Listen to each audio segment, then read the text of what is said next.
Look, I've been thinking about power lately. Real power. Not the fake shit we see on the streets or in politics. I'm talking about the kind of power that moves mountains, that carves rivers, that decides whether you live or die based on how much respect you show. Long before any of us were even a thought, before kings and gods started running their mouths about who owns what, there was this serpent, massive, moving through nothing but void and emptiness, and this serpent didn't need to say a word to make shit happen. It just moved, and the whole earth changed behind it. Mountains rose up like they were saluting. Rivers started following its path like they knew who was boss. That serpent was the breath of the land itself, and the warning that came with the wind. You ever wonder what the land remembers that we forgot? I'm about to tell you the story of the Rainbow Serpent, ancestor, creator, destroyer, the realest power this world has ever seen. And maybe it's trying to tell us something we've been too stubborn to hear. All power has a source. Let's go back to where it all began. See, to understand this serpent, you gotta understand something called the dreaming. Aboriginal people got different names for it, Chukurpa, dreamtime, but some people who tried to translate it missed the whole point. This ain't about dreams like when you sleep. This is about the foundation of everything. The time when the spirits walked the earth and whatever they did became law. Not man-made law that you can break and maybe get away with. Natural law. The kind that'll kill you if you don't respect it. Back then, the land was flat, empty. Just a blank canvas waiting for something to happen. That's when the Rainbow Serpent showed up. Different tribes got different names for it. Kunya, Julungul, Wanambi, Ungud.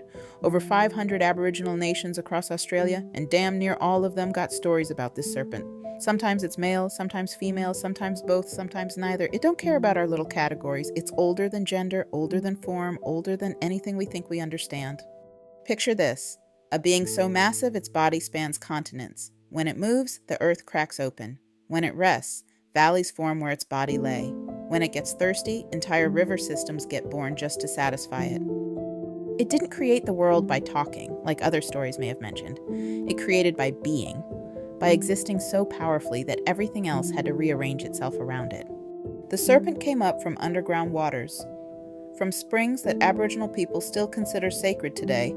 It burst through the surface carrying all that life-giving water with it. Everywhere it traveled, it left rivers, creeks, billabongs, the Murray River, the Murrumbidgee, all the waterways that keep Australia alive. But water wasn't all it carried. Life itself followed in its wake. Its breath became the wind that scattered seeds.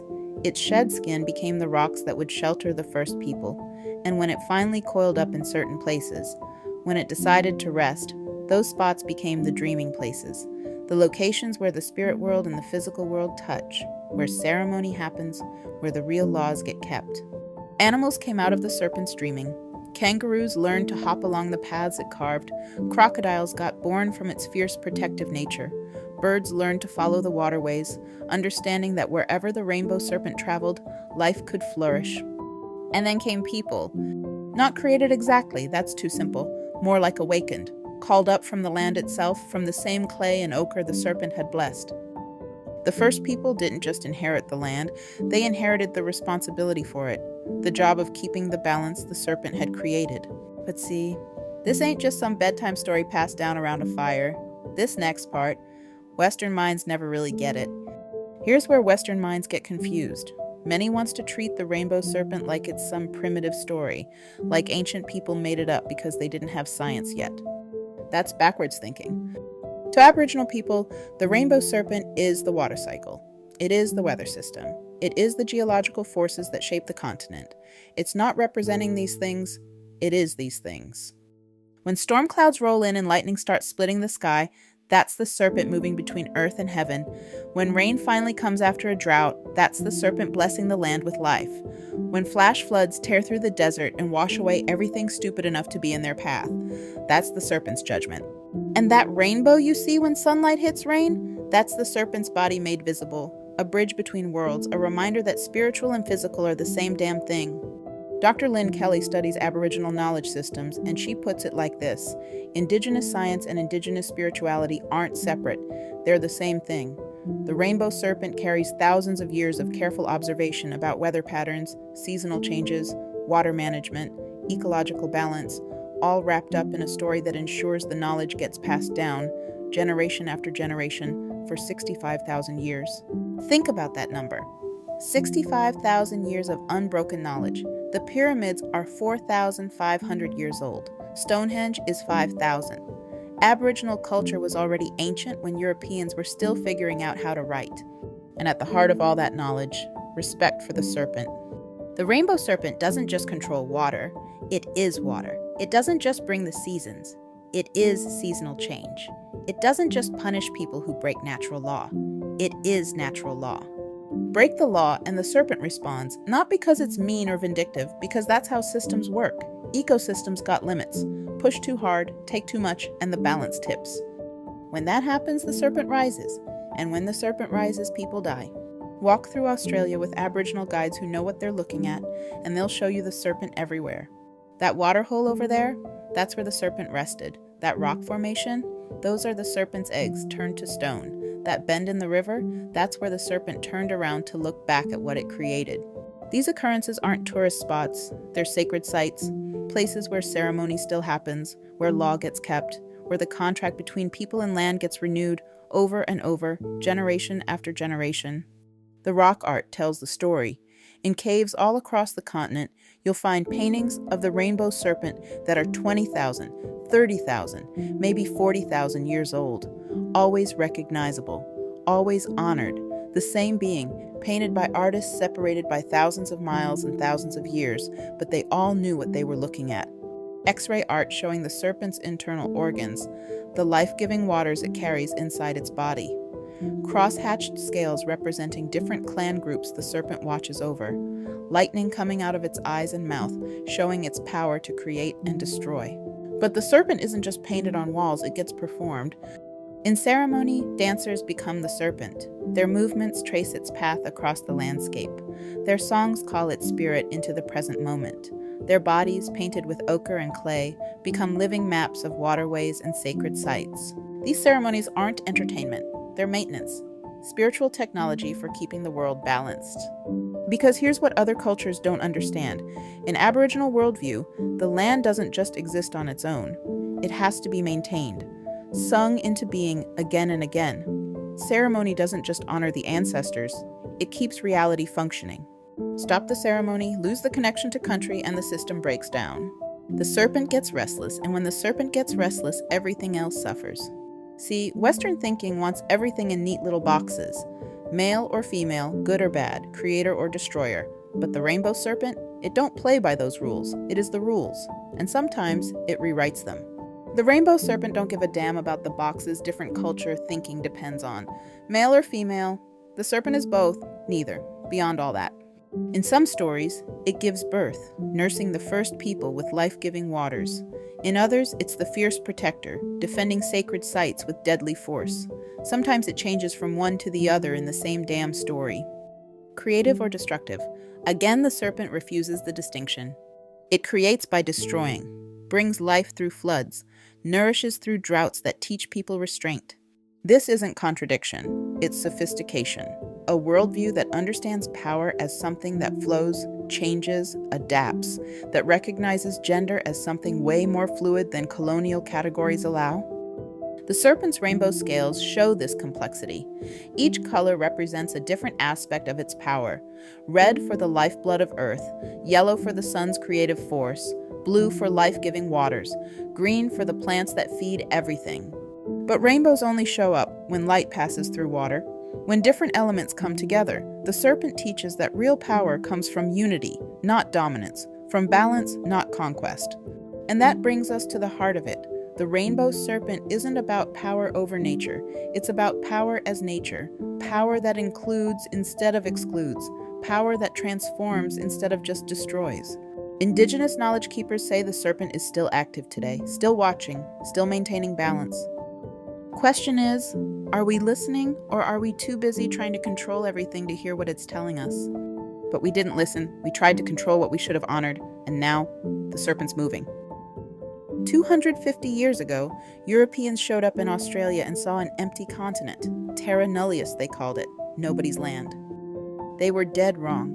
The continent was full of people, maybe 1 million people living in 500 plus distinct nations, speaking 300 plus languages, managing the land through fire stick farming, songline navigation, seasonal ceremony, sophisticated systems that had kept the continent healthy for 65,000 years.